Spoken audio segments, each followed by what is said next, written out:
বন্ধুগণ, নতুন করে বলতে অবকাশ লাগে না।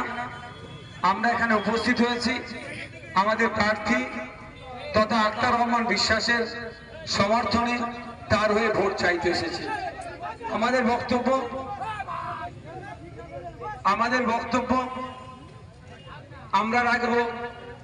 এই বসিরহাট লোকসভাতে বিজেপি প্রার্থী দিয়েছে, তৃণমূল প্রার্থী দিয়েছে, লেফট ফ্রন্ট কংগ্রেসের অ্যালায়েন্সে প্রার্থী হয়েছে, আইএসএফ প্রার্থী দিয়েছে, বিএসপি এসইউসিআই অনেক নির্দল প্রার্থী দিয়েছে। যে যার মতো করে বক্তব্য রাখবে। জনগণ যাকে চাইবেন তিনি পার্লামেন্টে যাবেন। তবে একটা কথা জনগণের উদ্দেশ্যে আমি বলতে চাই, বাজার মাইকের আওয়াজ অনেক দূরে যাচ্ছে। এটা সামান্য একটা পঞ্চায়েতের নির্বাচন নয় যে অমুক প্রার্থী দাঁড়িয়েছে অমুক দল থেকে, ওর সাথে আমার একটু পারিবারিক সমস্যা আছে, ওকে হারিয়ে দেবো। এই নির্বাচন এটা নয়।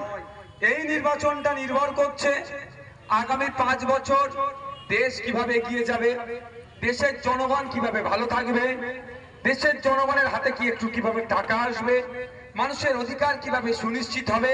ওই কথাই বলছে নাকি দেশ থেকে তাড়িয়ে দেব, ওটা বলা কিভাবে বন্ধ হবে। 1 লাখ পেলেওকে শুধুমাত্র গোমাংস রাখার জন্য যে পিটিয়ে হত্যা করছে, বা দলিত হওয়ার জন্য তারা অত্যাচারের শিকার হচ্ছে, বা আদিবাসী সমাজের হওয়ার জন্য তারা বিভিন্ন সময় লাঞ্ছিত বঞ্চিত হচ্ছে, এটা আটকানো যাবে কিভাবে? তার নির্বাচন এটা। এক কথায় দেশবাসী কিভাবে এগিয়ে যাবে সেটা যেখান থেকে পলিসি তৈরি হবে। আগামী 5 বছর দেশের নিরাপত্তা, দেশের সীমান্তের নিরাপত্তা, দেশের অভ্যন্তরীণ নিরাপত্তা, এখানে ছাত্র যুবর অধিকার, শিক্ষকের অধিকার, সরকারি কর্মচারীর অধিকার, মহিলার অধিকার, পুরুষের অধিকার, শ্রমজীবী মানুষের অধিকার কিভাবে সুনিশ্চিত থাকবে এবং তার হাতে কিভাবে টাকা আসবে, সেই নির্বাচন হতে চলেছে। তাই ছোটখাটো নির্বাচন নয়। বন্ধুগণ, একটু কান খুলে শুনবেন, আপনাদের বলছি। হয়তো কারোর কাছে আমার কথাটা একটু তিতে লাগতে পারে, তারপরেও বলবো একটু মনোযোগ সহকারে শুনবে। আমি কয়েকটা কথা বলে এখান থেকে আমার প্রোগ্রাম আছে। আপনাদেরই পাশের বিধানসভা, আমাকে যেখানকার মানুষ ম্যান্ডেট দিয়েছিলেন, আমি বিধানসভায় গিয়েছি ভাঙড়ে। একটা এমপির কাজ কি সর্বপ্রথম আমাদের জানতে হবে।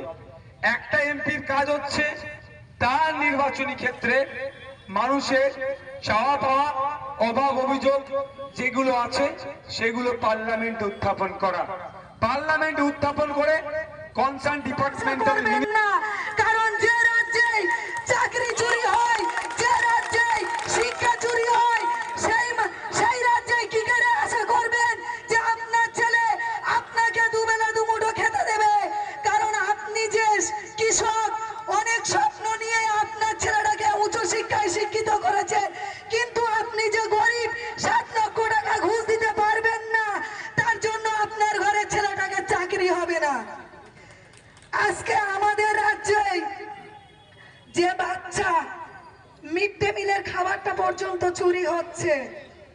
আগামী দিনে মা বোনেদেরকে সন্দেশখালির মতো পিঠে বানাতে ডাকবে যদি টিএমসি কে ভোট দেন। যখন সন্দেশখালির মা বোনেরা নিজেরা নিজেদের মানে সম্মান বাঁচাতে যখন মরিয়া হয়ে উঠেছিলেন, তারা যখন সন্দেশখালি বিক্ষোভ করছিলেন, তখন এই টিএমসি যারা আপনারা যাকে ভোট দিয়ে পার্লামেন্টে পাঠিয়েছিলেন, নুসরাত জাহান, সে কিন্তু তখন টিকটক নিয়ে ব্যস্ত ছিল, সে কিন্তু পেডিডে নিয়ে ব্যস্ত ছিল, সে কিন্তু স্বামীকে নিয়ে সেলফি তুলতে ব্যস্ত ছিল।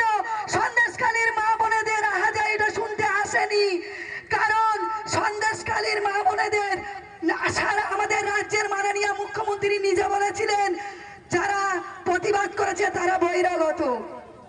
তাই ভাবতে পারছেন আমাদের রাজ্যের মাননীয় মুখ্যমন্ত্রী একবার এসে তো শুনতে পারতেন, দেখতে পারতেন যে এরা বহিরাগত না এখানকার মানে তারা স্থানীয় বাসিন্দা।